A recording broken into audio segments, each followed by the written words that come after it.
ఇటీవల కాలంలో రెవెన్యూ మీద చంద్రబాబు గారు ప్రధానంగా దృష్టి పెట్టారు. ముఖ్యంగా రెవెన్యూ సమస్యలు. అందులో ఒకటి 22A నిషేధిత జాబితాలో ఉన్న భూములకు విముక్తి కల్పించడం అయితే, రెండోది పట్టాదారు పాసు పుస్తకాలు రైతులు ఆఫీసుల చుట్టూ తిరగకుండానే వారి చేతనే ఇవ్వటం రెండోది.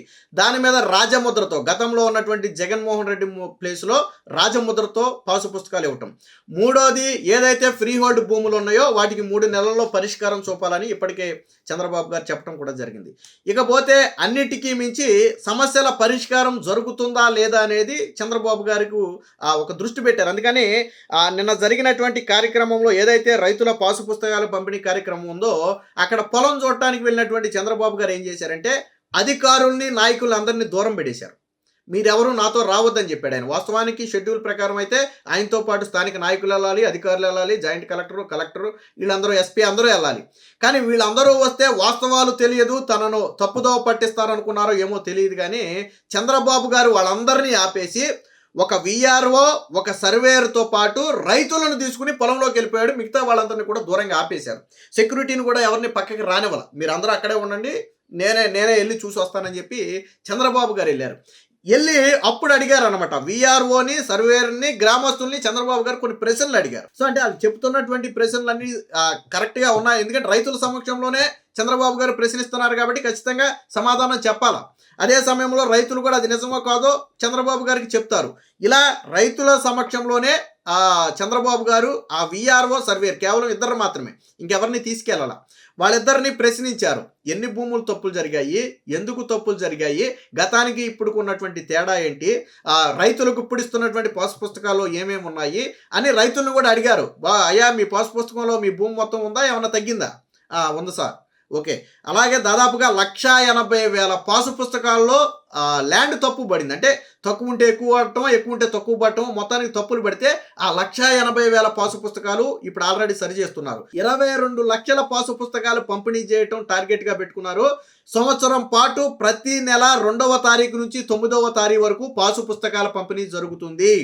ప్రతి నెల జరుగుతుంది. ఇదేదో 1 నెల 2 నెలలు జరిపి ఆపేసేది కాదు. 1వ తారీఖున పింఛన్ల కార్యక్రమం ఉంటుంది. సో అధికారులందరూ అందులో నిమగ్నమై ఉంటారు కాబట్టి 2 నుంచి 9 వరకు ప్రతిరోజు కూడా పాసు పుస్తకాల పంపిణీ జరుగుతుంది. 22 లక్షల పాసు పుస్తకాలు టార్గెట్గా పెట్టుకున్నారు. దాంతోపాటు మీకు ఇచ్చిన పాసు పుస్తకంలో ఏదైనా సమస్య ఉంటే వెంటనే సరిచేసి మళ్ళీ మీకు ఇవ్వాలి. నాకు ఇప్పుడు వచ్చింది పాసు పుస్తకం ఓకే, కానీ వచ్చిన దాంట్లో తప్పడింది, మళ్ళీ అదొక టెన్షన్. నాకు బేసిక్గా రైతులకి ఏంటంటే పాసు పుస్తకం వచ్చినా అందులో ఏదైనా తప్పులు ఉంటే వాళ్ళకి తీవ్రమైనటువంటి టెన్షన్ ఉంటుంది. సో కాబట్టి ఆ టెన్షన్ అనేది రైతుకు ఉండకూడదంటే ఏం చేయాలి, వెంటనే ఆ తప్పును సరిచేసి మళ్ళీ పాసు పుస్తకం రైతుకి ఇవ్వాలి. సో ఇది కూడా చంద్రబాబు గారు గతంలోనే చెప్పారు. అలాగే బ్లాక్ చైన్ టెక్నాలజీతో ఇక భవిష్యత్తులో ఒక రైతు భూమిని వేరొక వ్యక్తి కబ్జా చేయలేడు. ఒక ప్రైవేట్ వ్యక్తి కావచ్చు, ఒక రాజకీయ నాయకుడు కావచ్చు, ఒక అధికారి కావచ్చు, లేదా ఇంకెవరైనా కావచ్చు, ఏ వ్యక్తి కూడా ఒక వ్యక్తి భూమిని ఆ వ్యక్తి ప్రమేయం లేకుండా కబ్జా చేయలేడు. బ్లాక్ చైన్ టెక్నాలజీ ద్వారా పాసు పుస్తకాలను ముద్రిస్తున్నారు. బ్లాక్ చైన్ టెక్నాలజీని డెవలప్ చేస్తే భవిష్యత్తులో ఇలాంటి కబ్జాలకు చెక్ పెట్టవచ్చు అనేది చంద్రబాబు గారు చెప్తున్నమాట. తప్పులు తేల్చేస్తాం, చంద్రబాబు పొలం బాట, రీసర్వే సమస్యలపై ప్రత్యేక దృష్టి, ఉన్నతాధికారులను పక్కన పెట్టి విఆర్ఓ సర్వేయర్లతో నడిచిన సీఎం, రైతు పొలంలోకి వెళ్లి ప్రత్యక్ష పరిశీలన, భిన్నంగా జరిగిన రాయవరం గ్రామ సభ, తప్పులు సమస్యలపై రైతులకు ప్రశ్నలు, ఈ కేవైసీ అయిన వారంతా సభకు రాలేదని ప్రశ్న, లోపం ఎక్కడ ఉందోనని చెప్పి జేసీపై ఆగ్రహం, తర్వాత మంత్రులు అధికారులతో సమీక్ష, రీసర్వేలో తప్పులు సహించేది లేదని అధికారులకు స్పష్టీకరణ, కఠిన చర్యలు తప్పవని హెచ్చరిక. ఇక్కడ రైతులకు ఎవరైనా కావాలని చెప్పి ఆలస్యం చేసి సేవాలోపం చేసిన, లేదా రీసర్వే చేసిన తర్వాత అందులో తప్పులు వచ్చాయని రైతులు ఫిర్యాదు చేసిన సంబంధిత అధికారుల మీద కఠిన చర్యలు తీసుకుంటాం, అందులో నో డౌట్. జగన్మోహన్ రెడ్డి చేసిన తప్పే మళ్ళీ మనం చెయ్యొద్దు. రీసర్వే విషయంలో ఎక్కడా కూడా లోటుపాట్లు రాకూడదు. జగన్మోహన్ రెడ్డి చేసిన రీసర్వేలో తప్పులు ఉన్నాయని దాదాపుగా 1,50,000 నుంచి 2 లక్షల దరఖాస్తులు వచ్చాయి. అంటే సమస్య పరిష్కరించాలని దాదాపు 2 లక్షల మంది దరఖాస్తు చేసుకున్నారు రాష్ట్ర వ్యాప్తంగా. చంద్రబాబు గారు ఆశ్చర్యపోయారు. 2 లక్షల పాసు పుస్తకాలు 2 లక్షల మందికి ల్యాండ్ తక్కువ వచ్చిందా, ఆశ్చర్యపోయాడు ఆయన. అలాగే 22Aలో చేర్చారని దాదాపు 1,00,000 దరఖాస్తులు వచ్చాయి. 22Aలో 1,00,000 దరఖాస్తులు ఎందుకు వచ్చాయి, అసలు అన్ని భూములు ఎందుకు చేర్చారు అంటే వైసీపీ నాయకులో లేకపోతే వాళ్ళకి చెందిన వాళ్ళు ఎవడో భూమి అడుగుతాడు, తక్కువ రేటుకో ఇంకోటో చేయాలని చూస్తాడు.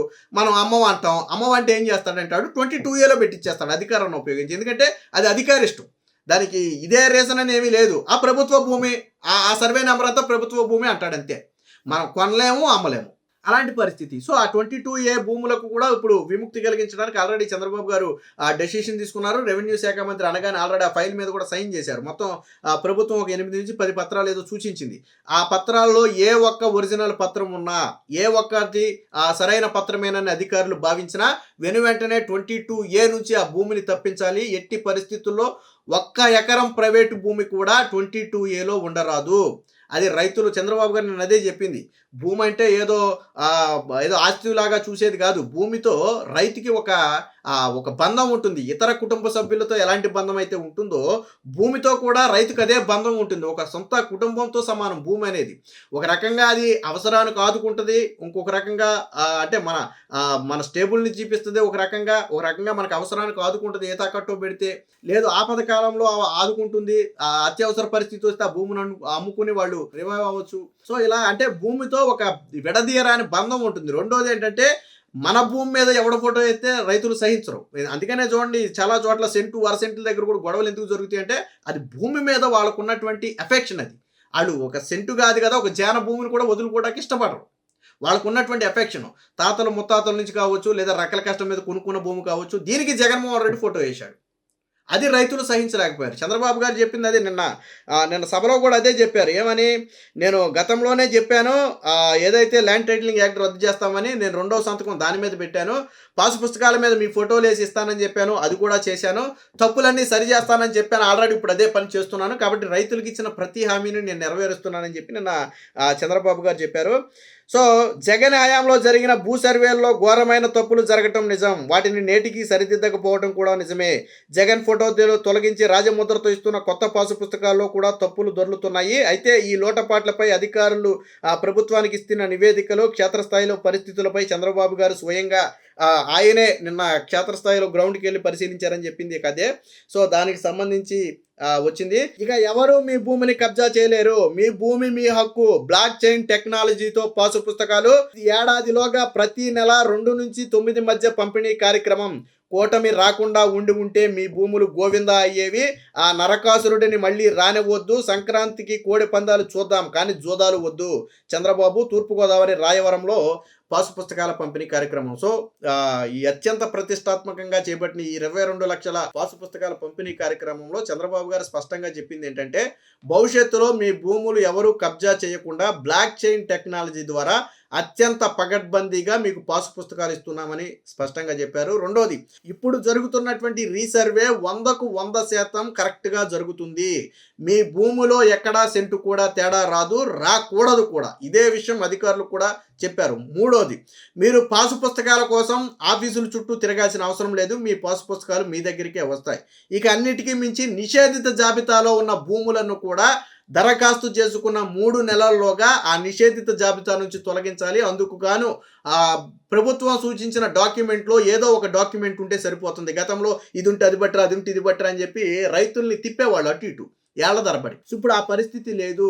అధికారిగా కావాలని జాప్యం చేస్తున్నాడని ప్రభుత్వం భావిస్తే కలెక్టర్కు ఫుల్ రైట్స్ ఇచ్చింది అధికారి మీద కఠిన చర్యలు తీసుకోవడానికి. అలాగే జాయింట్ కలెక్టరు ప్రతిరోజు ఈ భూములకు సంబంధించి పరిశీలన చేస్తారు.